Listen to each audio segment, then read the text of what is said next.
This program tonight is sponsored by Mr. Asher and Mr. Morad Zamir in memory of Yitzchak Zamir ben Asher, and of course Mr. Shalom Schwadron in memory of his dear wife Angela, Sarah Bas David. Angela's daughter is here, Angela's husband is here. Hashem should bless them. They should be able to get over this very difficult time, and that the schus of our shiur that we are giving tonight should be for her neshama and the strength of the family.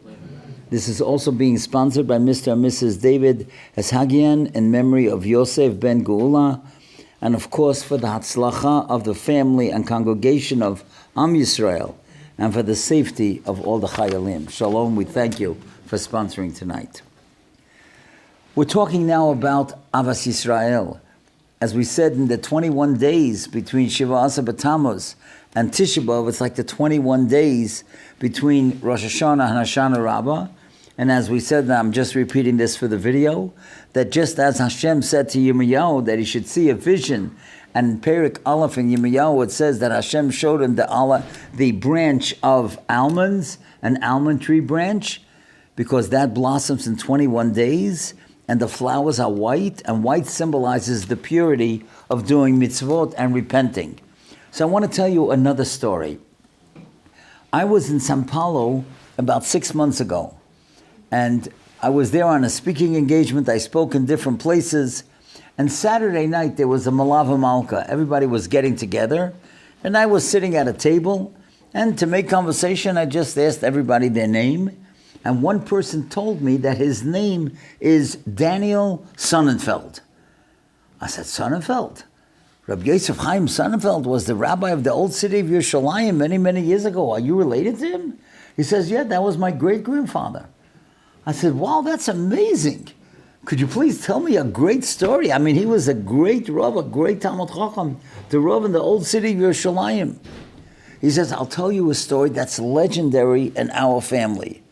Here we're also going to see tremendous Avas Yisrael, and we're going to see exactly how great people think. Rabbi Yosef Chaim Sonnenfeld, as I said, was the rabbi of the old city of Yerushalayim. And Nebuch, his wife, passed away. He was already older, and so his daughter-in-law, Shana, would come in, and she would help her father-in-law with things around the house.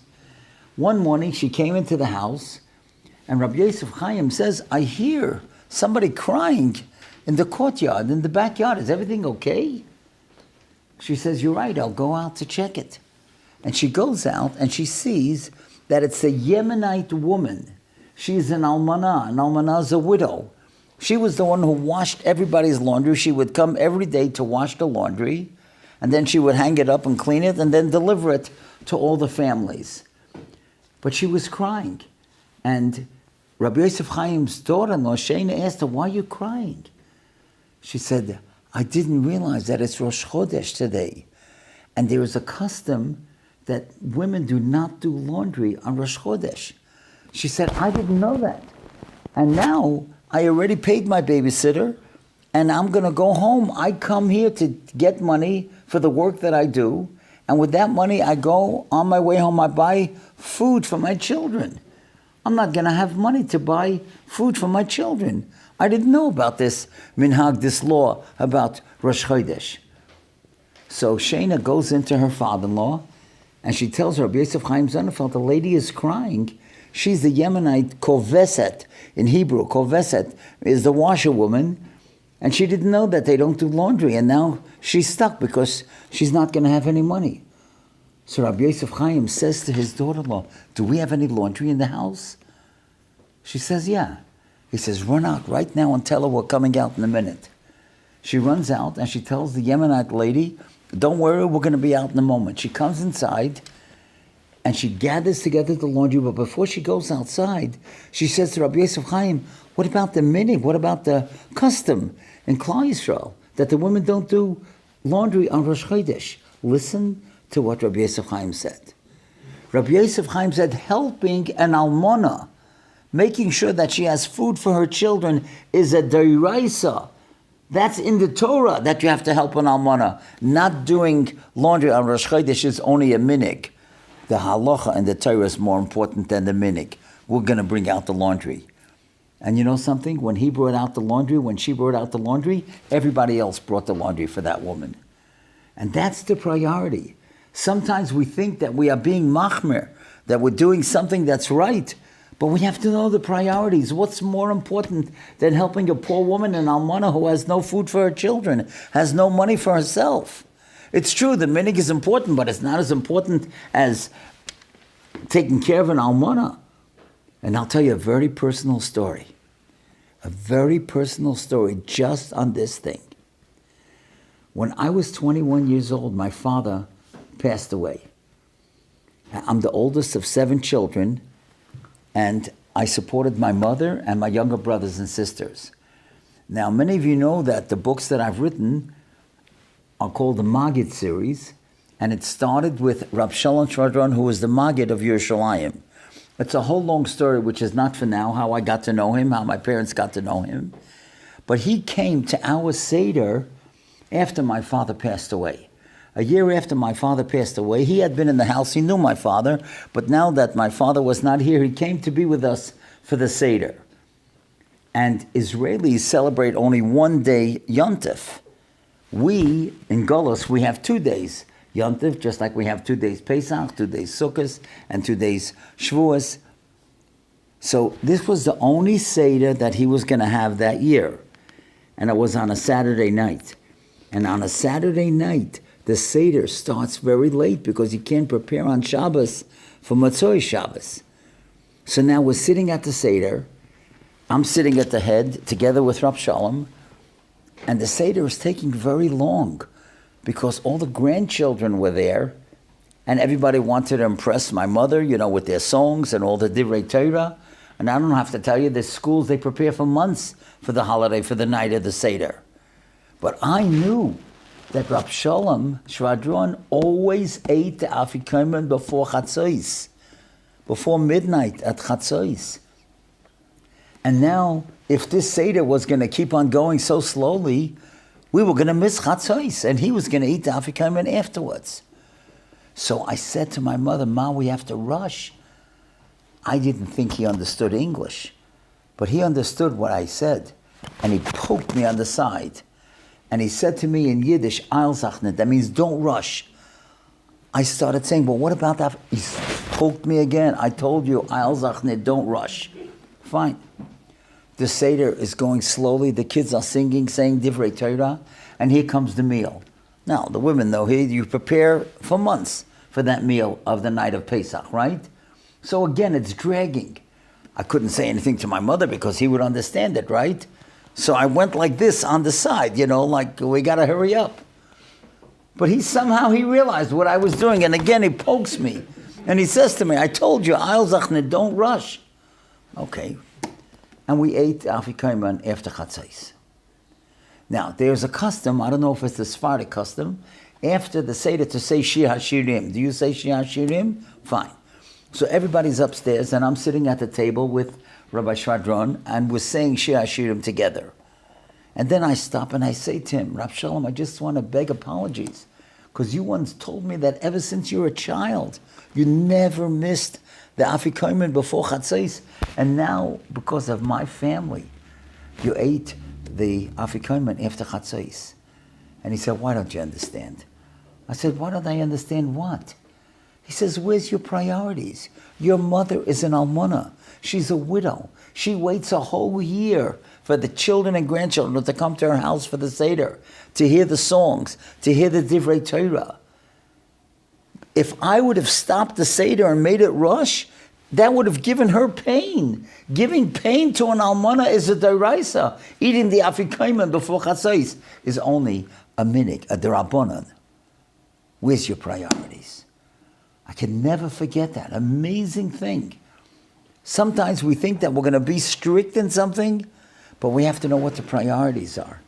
And when you hurt an almana, you hurt a woman who's alone, that's terrible. That's a deraisa. That's what Abbas Yisrael is all about. When you think in a positive way. Now, I want to tell you one more story. This is not easy to listen to, but I will show you what it means, greatness, when Jews care about each other. I have a very dear friend. His name is Rabbi Yaakov Gibber. He's a rabbi in Boca. And before the holiday of Pesach, he took 25 of his balabatim, of his community, and they went to Israel. They went to Israel to give chizuk to the people on the war front, and they went to give chizuk, to give encouragement to the people in the north and the south. Hundreds, if not thousands of people have been dislocated from their homes. And so they were going to go there to give chizuk and encouragement to those people. Now, one of the things that they did was that they went to the Tel HaShomer Hospital. Now, this is so tragic. The Tel HaShomer Hospital is the largest hospital in Israel. It's over 30 acres big. It's one of the greatest hospitals in the world. Many years ago, Newsweek had a survey of the best hospitals in the world, and Tel HaShomer was considered the 9th best hospital in the world. Since the war, they have a whole floor that's dedicated to amputees, Rahman al-Islam. Amputees means people who lost a hand, they lost a shoulder, they lost fingers, they lost a leg. And they went on that floor to try to give chizuk. Now, what in the world do you say to a soldier who lost a leg, or lost an arm, or lost fingers? And they're going from soldier to soldier. And then they see a 70-year-old man is sitting by a bed. He's an amputee in a regular suit. And Rabbi Gibber and the others are looking at him like, what's he doing here? He certainly didn't come from the army. He's much too old to be in the army. But they had to find out what he was doing there. So they go over to him. They say, excuse us, but, we're just wondering, like, what are you doing here? Listen to what he said. You could cry. He said many, many years ago in 73 in the Yom Kippur War, he said he lost a leg and he became an amputee. But he was able to get a job afterwards. And he said, I got married. I have children and grandchildren. He said, I come here every day to tell the soldiers their lives are not over. Imagine that. The chizuk that a person who went through Gehenna of losing a leg, but because he was able to get a job and got married and had children, he comes every day. That's Abbas Yisrael. Now, every single one of us here and everyone that'll be watching this video has gone through challenges. Every one of us has challenges. But if you overcome a challenge, it's your holy obligation to think of somebody else who's going through that challenge. It could be with marriage, it could be with children, it could be with health, it could be with parnasa. We all have something. That's what Golus is all about. But if Hashem helps you, and you were able to overcome that challenge like this guy, like this amputee, that's Abbas Yisrael. That's what it means to go and to help and to give confidence to people. That's greatness. So when we talk about these 21 days, we have to think, what can we do to show love to another Jew? Now, I'm not talking about, of course, in your own home. Obviously, you got to take care of your family. But outside the home, sometimes in a congregation, somebody just doesn't have what you have and is going through a tough time. You got to be there for them. That's what Ahavas Yisrael is all about. Now, I want to tell you another thing that I think that we could all use improvement on, especially during these 21 days when we want to elevate ourselves. But I want to tell it to you with a fabulous story. Today in Baltimore, there's a great Talmid Chacham. His name is Rabbi Yisachar Frand. He's written many books and he's given hundreds of, probably thousands of speeches for sure. Every Thursday night he gives a whole shiur and then he talks on Chumash and he always tells a story.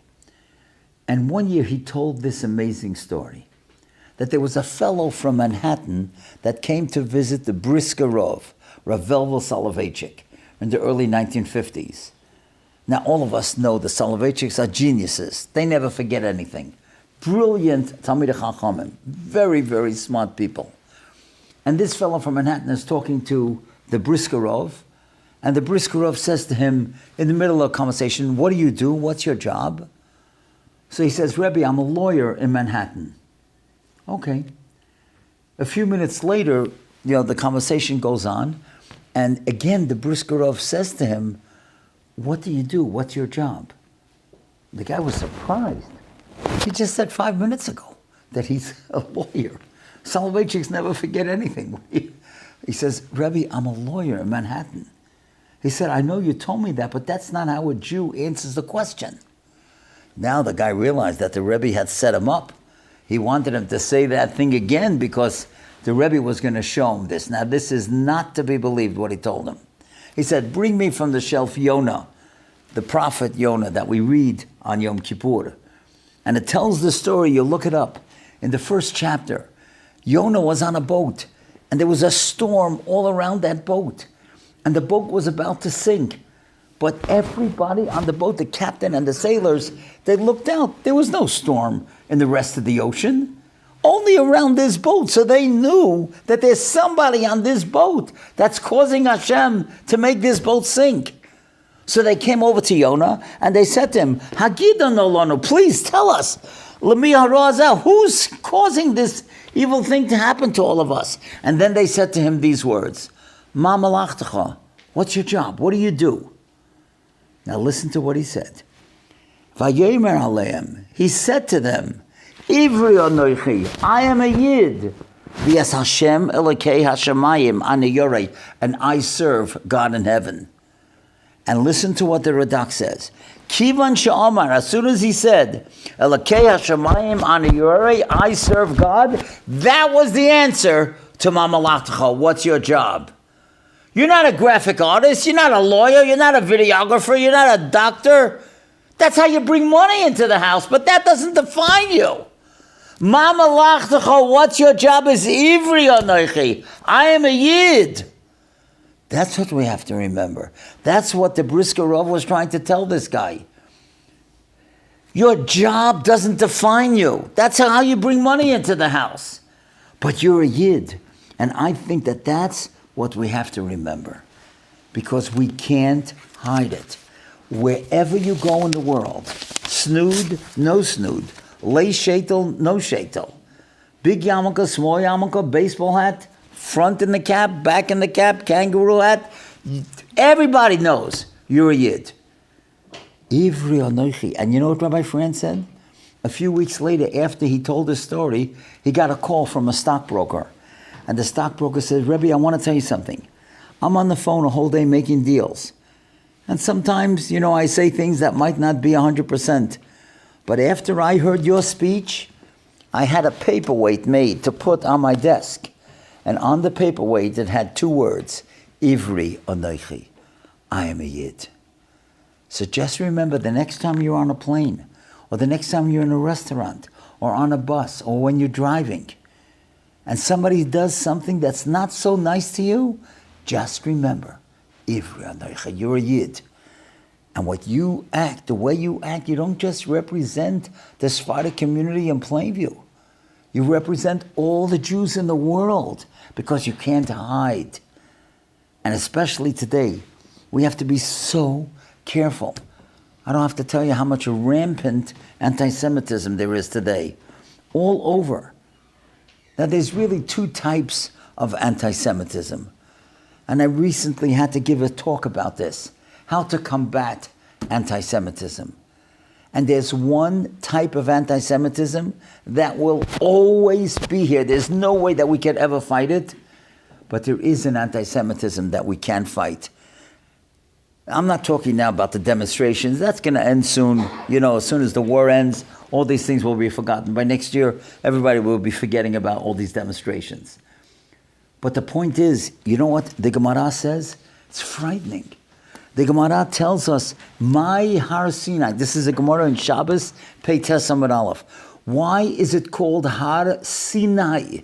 You know what the Gemara says? Sinai Haresha Yordo Sino La'olam. The Goyim hate us from Sinai because they didn't accept the Torah and we did. We live on a higher standard. We have a higher morality. We have a higher elevation, a higher purpose in life. And they can't stand it because they know it's the right thing and they didn't want to do it. They weren't makabel the Torah.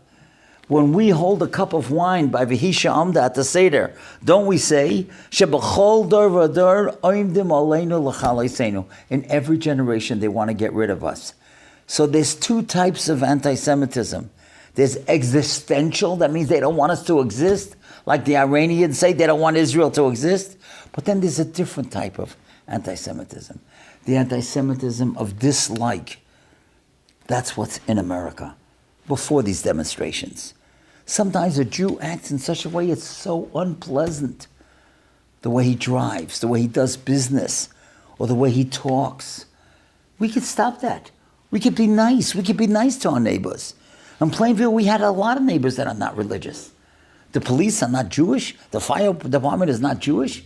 But we have to act in such a way that anybody that sees us knows we're wonderful people. That's how we can fight that second type of anti-Semitism, and that we can fight. Remember, Ivri Anoichi, because you can't hide it, no matter where you are.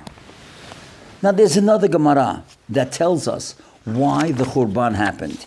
In Shabbos Kuf Yutes Amud Beis, it tells us many, many reasons why the Churban happened, the destruction of the Beis HaMikdash. And one of the people in the Gemara, Abaya says, Lo chorva Yerushalayim el b'shvil shechilu lo boas haShabbos, because they didn't observe Shabbos properly. Shabbos is one of the signs of a person being Jewish. And because they weren't careful in Shabbos, that was one of the reasons of the Churban. So maybe in these 21 days, we have to think, what could we do a little bit stronger to observe the Shabbos? And the Maharsha writes on this Gemara, he says, the laws of Shabbos are not easy. We have to study the laws of Shabbos. Many of us study the laws of Lashon Hara, and we study many other different laws of Tefillah, but many times we don't study what you could talk about on Shabbos. You're not supposed to talk about business on Shabbos. I'm not talking about the Yankees and the Mets, but that's a different story. But the idea is there are certain things that are considered secular. And so we shouldn't be reading the business sections of a newspaper on Shabbos. So there's certain things that we read and shouldn't be reading, and talk and we shouldn't be talking. We have to be a little bit more careful. Now I want to tell you a fabulous story, because all of you here in the Sephardic community always sing this song, Ki Eshmer Shabbat Kel Yishmereni, right? You know it better than me. Okay? But I want to tell you a great story. Now I want to tell you who told me this story. There's the head of an organization, a fabulous organization in Israel called Hidabroot. The man who is the head of the Hidabroot is a genius of a person. His name is Zamir Cohen. He's written many books. I can't even understand the books on science and biology and chemistry. The guy's such a genius. Oh, besides that, he's written on Torah, besides everything else. But the man is a brilliant man. But I called him because I heard that he told the story, and then he told this to me. It's amazing. Now listen to this. What happened was that in Eretz Yisrael, there was a kibbutz. It's called Nir Oz Kibbutz. It's not a religious kibbutz. But there was a couple there that became Bali Tshuva. They became religious, they became Shomer Shabbos, and every Shabbat they would go away from this Nir Oz Kibbutz because the people were Mechala Shabbos. So they didn't want to be with them. So they would go to Yerushalayim to friends. They would go to Ashkelon, to Ashdod, different places where they had friends. But this woman was expecting her fourth child. And she was expecting the baby on Simchas Torah on October 7th. And she said to her husband, we're going to have to be, Simchas Torah will have to be in the Nir Oz Kibbutz. I got to be near the doctor. He said, yeah, but Simchas Torah is a religious holiday. How can we be in a place that's not religious on this holiday of Simchas Torah? She said, look, I'm sure that they're going to have some dancing in the shul. They'll have candy apples and whatever, flags, but I got to be near the doctor. So they were there. They were there October 7th. Now listen to this. This is not to be believed. On October 7th, when Hamas, Yimach Shemon v'Zichron, came down with the parachutes, and they went into all the houses, and they were killing and wounding and doing the worst things. They went into every single house in near Oz except this house. They went on the right side, they went on the left side. Nobody could believe it. And they were looking out of the slats. They were terrified that they were going to come into the house next. They didn't come in at all. And their lives were saved. And nobody could figure it out until 2 days later, when some of the Hamas soldiers were killed and the IDF went through their uniforms to try to find anything that was in their pockets, any ammunition. Then they found a map. The Palestinians had betrayed the people that they were working for. And they made a map of every home and said, go to the back room on the right. That's where the children are. Go to the back room on the left. Don't go into this house because there's a dog there. And the dog will bark. And then about this house, on the map it said, don't go into this house. They're never there on Shabbos. Could you imagine? And that's why they didn't go there. And that's why they were saved. And you know something? Zamir Coleman told me the next week on Shabbat she had a little girl. But the point is, Ki Eshmer Shabbos, Kel Yishmereni. The only reason that they were saved is because they were Shomer Shabbat. And the Palestinians understood that. And they knew they're not going to be there. That's incredible. Ki Eshmer Shabbos. It's an investment. There's no question. It's not easy to learn the Hilchos Shabbos. But today we have the Mishnah Berurah in English. You have so many svarim in English that tell us about Hilchos Shabbos. Let's try a little bit more. And now is the heroes of Shabbos. I'll tell you another story about Shabbos. Just absolutely incredible. And of course, all these stories are in this book, which is, sorrow and celebration, because I wrote about the 3 weeks and the 9 days and Tisha B'Av and Tu B'Av, which talks about the time when the girls would go out to the fields and the people that were able to get shidduchim. So let me tell you this story that happened with the Bartfelds. There's a pediatrician in Waterbury. When he was in Queens, I did his son's bris. I did one of them in Waterbury as well. He told me a great story about his grandparents, Joseph and Berta, Yosef and Bela. They lived in Mexico City, and they had a certain store, a leather goods store, a silver shop that was in the central shopping district of Mexico City. And they sold all kinds of medallions and souvenirs, and it was a very, very busy place. But they were closed on Shabbos. And one day, officers of the Mexican City Business Council came to them and said, you must stay open on the Sabbath. And he said, why must I stay open on the Sabbath? I'm a religious Jew. I'm not staying open. They said, no, because you see, you're in the central business district. And your store is so popular. I'll just tell you what it was called. It was called Tienda de Plaza. It's a silver shop. And if you close, then people aren't going to come here because you're one of the main stores in the business district. And other people are losing money because of you. Because if you're closed, they're going to come back in the middle of the week, not on Shabbos. And people are upset that you're closed because then they lose money. He said, look, there's nothing I can do. My God said that we can't work on Shabbat, and I'm not going to work on Shabbat. He said, well, we're going to give you a fine. Every Saturday that you're closed, you're going to be fined. He said, you could do whatever you want. I'm not going to switch. I'm not staying open. They said, okay, you'll see. You're going to get a big fine every Saturday that you're closed. Friday afternoon, the first week, a Mexican officer comes in and says to him, listen, I know what the police or what the Mexican Business Council said to you, but I'm the district police officer here. This is my district. If you take care of me, I'll take care of you. Now, I don't know if you've ever been to Mexico, but that's how things work. You get a traffic ticket, you don't show your license, you show a $20 bill, and, you're off. So this guy, Fernando, I shouldn't say Fernando, that's your name, right? Okay. I'm sorry. Okay. Oh, Jose, right? Okay. All right, so let's say Jose, right? So Jose comes over to him and he says, listen, you take care of me, I'll take care of you. And you won't be reported because I'm the one that's supposed to give the report. This is my district. So sure enough, Mr. Bartfeld, Joseph, he took out an envelope, he put some cash in it, he gave it to the guy, and of course he wasn't reported. And this went on for months. One Shabbat, there was a guy driving like a maniac in this business district, and he hit a car, and his car went flying into this silver shop that was closed. But he went right through the window, and the whole glass was shattered. And now it was open. It could be robbed. Because all the glass and the doors were smashed open because of his car crash.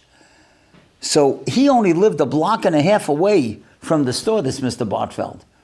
So his neighbor's store ran to his house and said, Joe, you got to get to the store. Your store is open. Everybody's going to come and rob it. Because this guy drove like a maniac and the glass is all broken and shattered. He said, I am not going near my store on Shabbat. He said, but they're going to rob you. He said, it doesn't make a difference. I don't even want to go there. And he stayed away from the store a whole Shabbos. Saturday night, right after Havdalah, he ran to the store. And he sees that district policeman standing there with a gun. No one was able to get into that store. And he said to him, what are you doing here? He said, I know what Shabbos means to you. And you're my friend.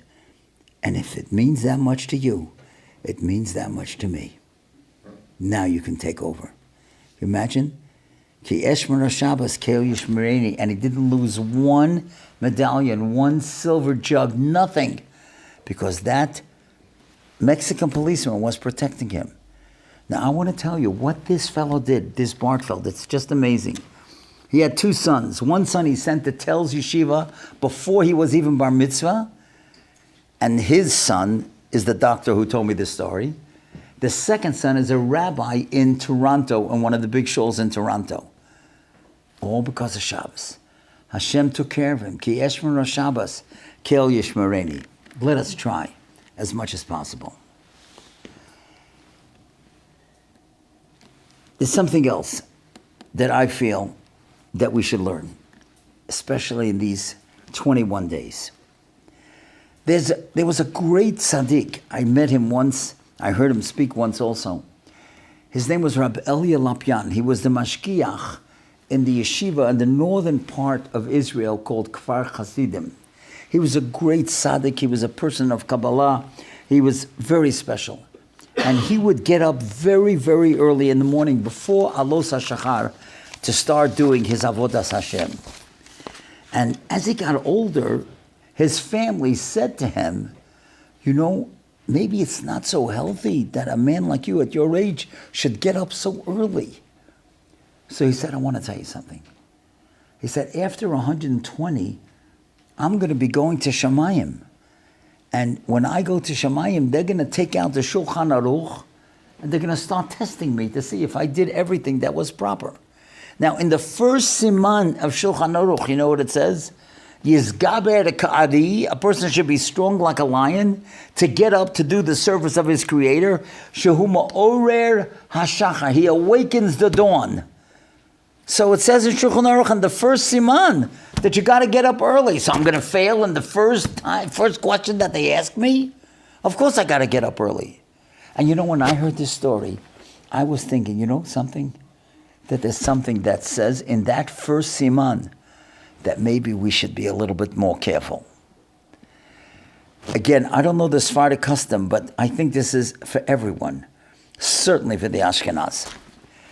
It says, Ro'ui l'chol yirei shamayim, every God-fearing Jew should be saddened and concerned al Churban Beis HaMikdash. How are we showing our concern for the Beis HaMikdash?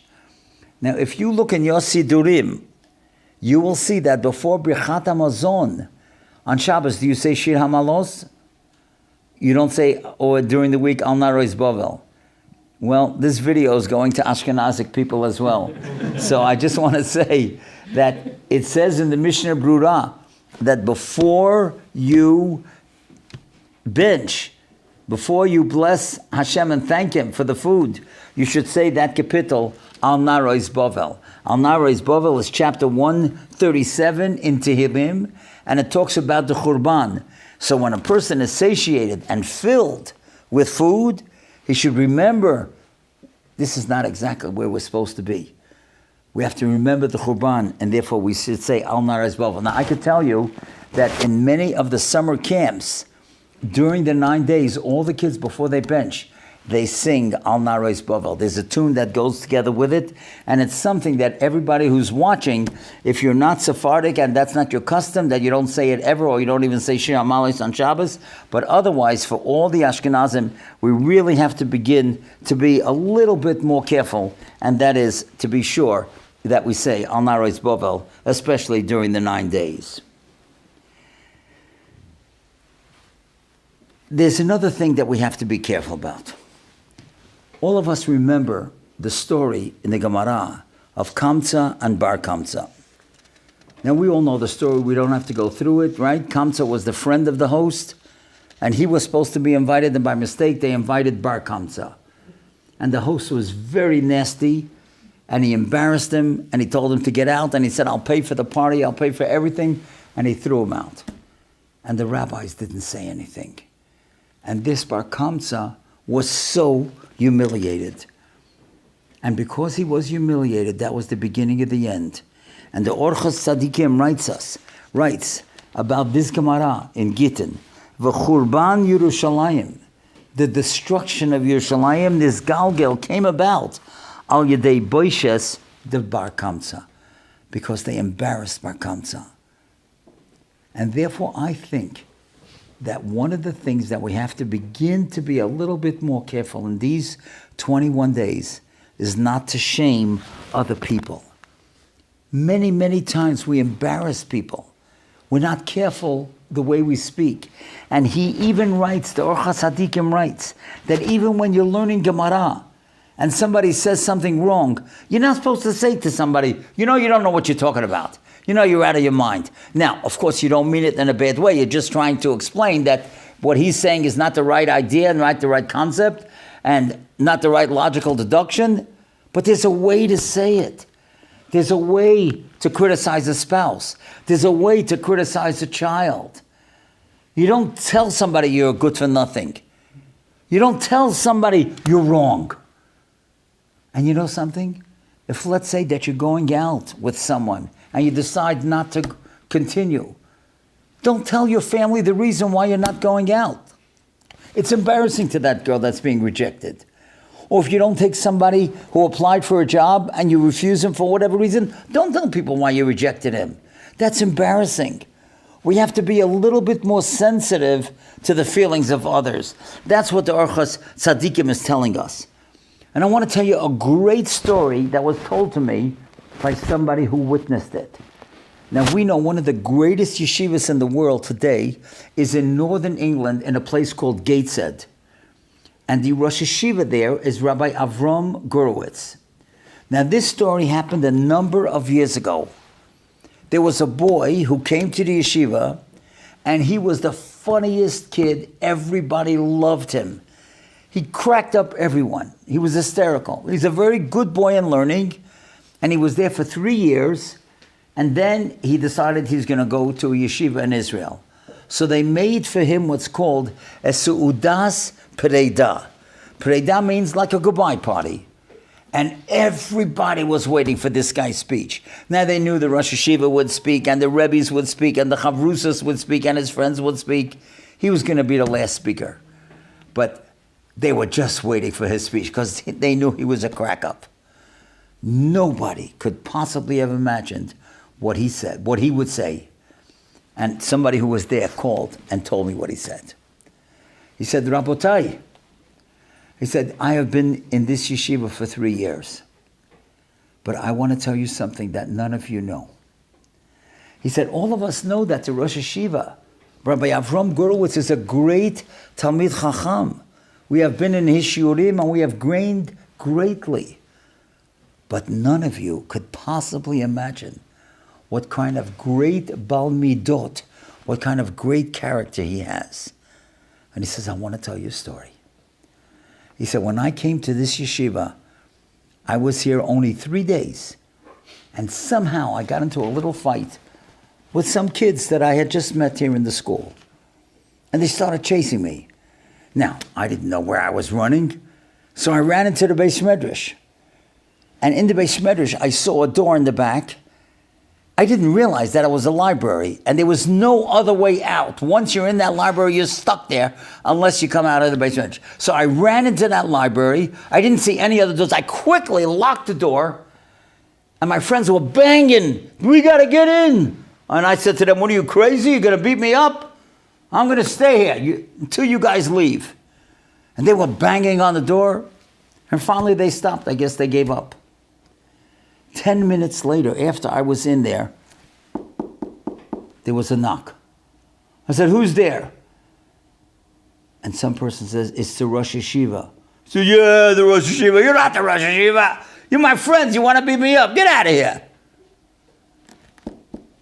He says, I'm the Rosh Yeshiva. I need a sefer from the library. Yeah, you need a sefer. Like I need a sefer. Come on, get out of here. You guys are just playing a game with me. It's quiet for 2 or 3 minutes.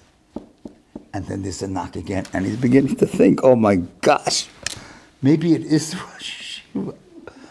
And he opens the door. And he sees it really is Rabbi from Gurewitz, the Rosh Yeshiva. But when he began opening the door, he saw the Rosh Yeshiva go like this. He was looking down, and he covered his head to allow this boy to open the door and run out. And he said, Rosh Yeshiva, I want you to know that if you had not hidden your face and you would have seen me, I would have left the yeshiva that day. Because I knew I was going to be in your share and you would recognize me. But because you allowed me the dignity to be able to go out and not look at my face and not let me be shamed, I was able to be in this yeshiva for 3 long years. And I just want to ask you for mechila. I just want to ask now after 3 years, because you never knew that it was me, and I just want to thank you for not shaming me. Isn't that beautiful? That's what greatness is. What if we were the Rosh Yeshiva? Oh boy, we'd go after that kid, right? And send him back to wherever he came from on a plane or on a drone. But the point is, look at that sensitivity. That sensitivity, what does it mean? Not to shame somebody.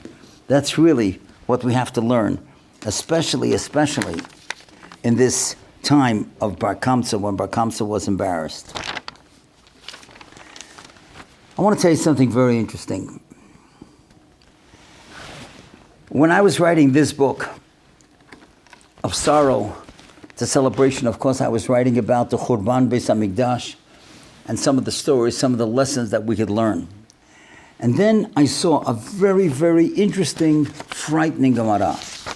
And the Gemara says like this: Shikula, it's the same merit, or the same value, I should say. Misoson shel tzadikim kisreifas beis alakenu. That God forbid, when a tzaddik dies, it's as if a Beis HaMikdash was destroyed. Because the Beis HaMikdash is where we get our inspiration. And the tzaddik is where we get our inspiration. And if a tzaddik dies, it's as if a Beis HaMikdash is gone. So I decided, and then it occurred to me, in Shemoneh Esrei, I never thought about this until I wrote this book and I saw this chazal. After we daven ala tzadikim v'ala chasidim, what's the next bracha in Shemoneh Esrei? Does anybody know? V'Yerushalayim Mircha. So ala tzadikim and then V'Yerushalayim. So if the tzadikim are missing, it's a connection to Yerushalayim. I never thought of that.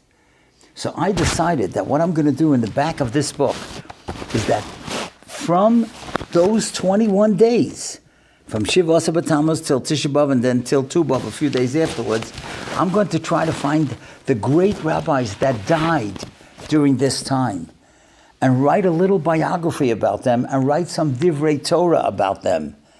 Because if the death of a tzaddik is like the destruction of a Beis HaMikdash, let's see what these tzaddikim were all about.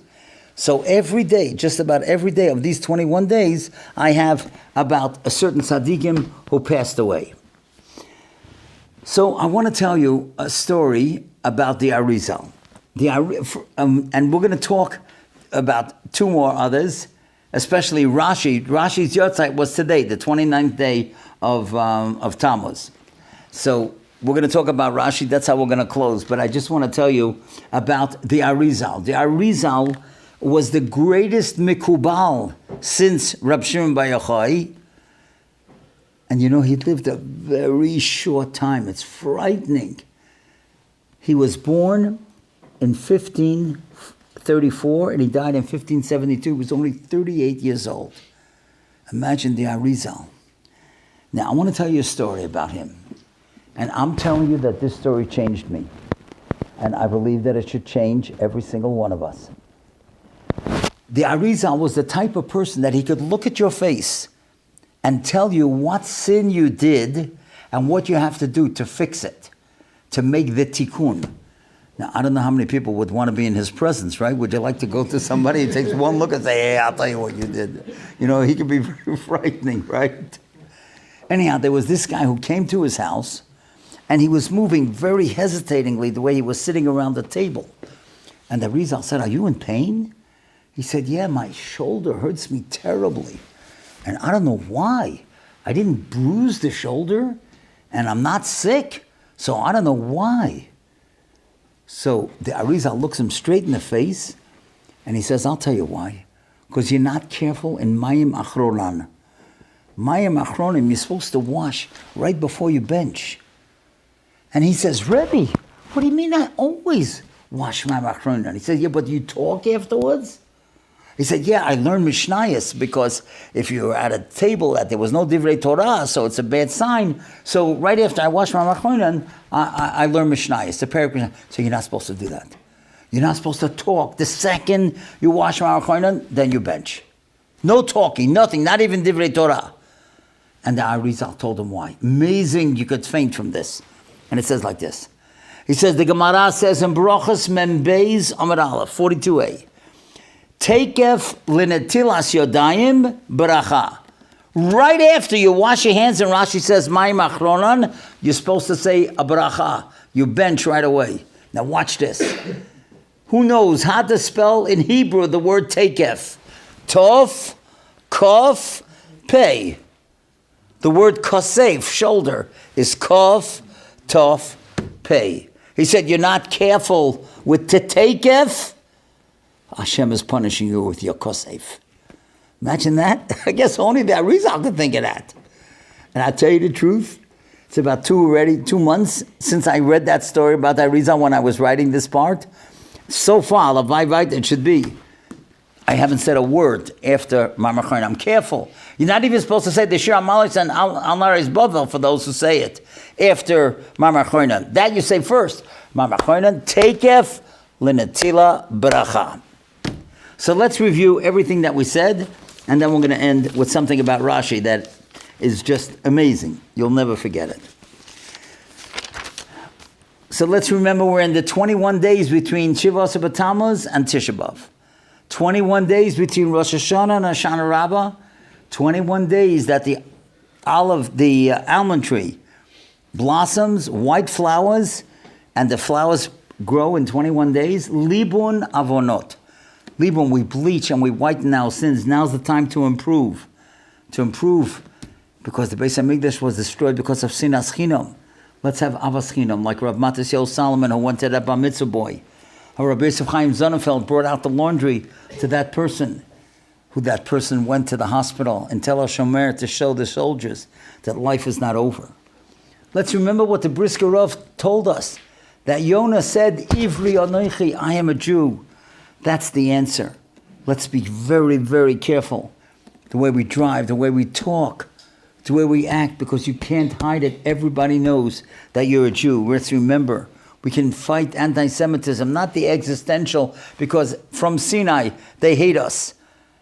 But at least the dislike we can change if we act nice and kind to our neighbors and to everybody in the street. Let's be careful about Chilul Shabbos. Let's remember that story that Zamir Cohen told us about that family that was saved in Nir Oz because they were never there for Shabbos, and the Palestinians knew that they're not there for Shabbos. Let's remember how the Bartfelds, how his store was saved because of that policeman who understood what Shabbos means to him. Let's remember Rabbi Lapian would get up early because of the first Siman of Shulchan Aruch. We should remember the Churban every day, those of us who say, Al Nareis Bovel. Let's remember not to shame anyone because that's how the Churban happened with Bar Kamsa. And we saw that beautiful story of Rabbi Avram Gurewitz who didn't allow the person to be shamed. And let's remember, as we said, the Arizal with Maimar Chroinon. Today, the 29th day of Tammuz, was the Yortzeit of Rashi. And I wrote about him in this book. Now, I want to tell you something adorable that you will never forget. One of my closest friends, if not my closest friend, is a guy by the name of Rabbi Dr. Yaakov Solomon. He's a therapist. I don't know why all my friends are therapists, but whatever. It's my own problem. But he told me that he was once sitting at his Shabbos table, and he asked one of his children, does anybody know when Rashi lived? So his 9-year-old son said, yeah, from 1040 to 1105. He said, how do you know that? He said, because my Rebbe said that's when we have recess.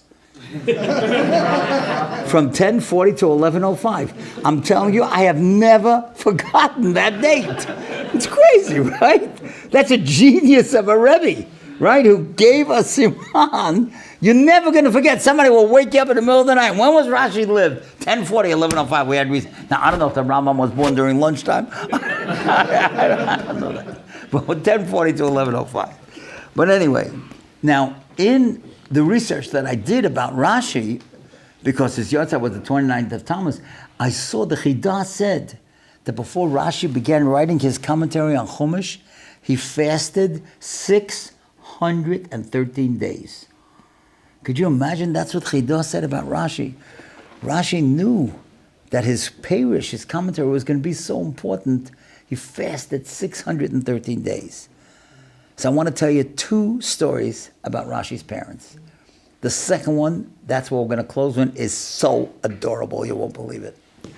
The first one, there was his father had a very precious diamond, a pearl or a diamond. And there were some Gentiles that came, they wanted to buy it for an Avodah Zarah. And he was afraid that they would pressure him. And so one day when he was walking, he knew they were going to come to buy it from him. He dropped it into the ocean. So like this, he would have no nisayon, he would have no test. And he could say he just doesn't have it anymore. And it says in the Sefarim that he got a message from Shemayim that one day he's going to have a pearl and a diamond that's going to light up the world. And that was Rashi who lit up the world. Now Rashi, when his mother was expecting him, she was walking in a street. I was on that street. In 2009, I took a whole group of people to the city of Worms. That's where Rashi was born, and that's where he had his yeshiva.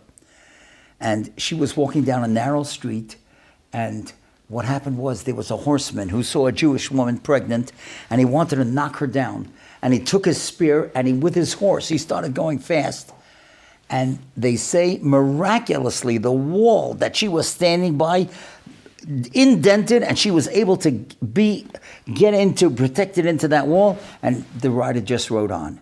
Now that wall with the indentation is still there. I was there and I saw it. Now in 2009, we had a woman that was with us on the trip. There were many, many couples that came on this trip. Her name was Michelle Inselbach. She's from Lakewood. I wrote about it in here. And she was expecting. So I said to her, hey, you're expecting.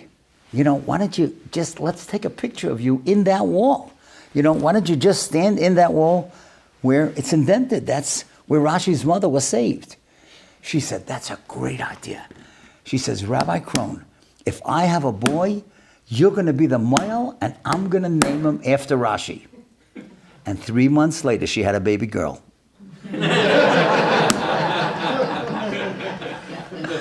But we still wished her mazel tov. And so we end on a high note. Hashem should bless all of you. You should have an easy fast on Tisha B'Av. But we should take these 21 days to be elevated, and hopefully we'll be able to grow and be inspired. And again, if anybody would like to read all these things that I said, it's all right there. Emmanuel's there. He'll take care of it. And Hashem should bless all of us. We should be able to do this next year in Yerushalayim Ir HaKodesh. Thank you for inviting me, and thank you for listening.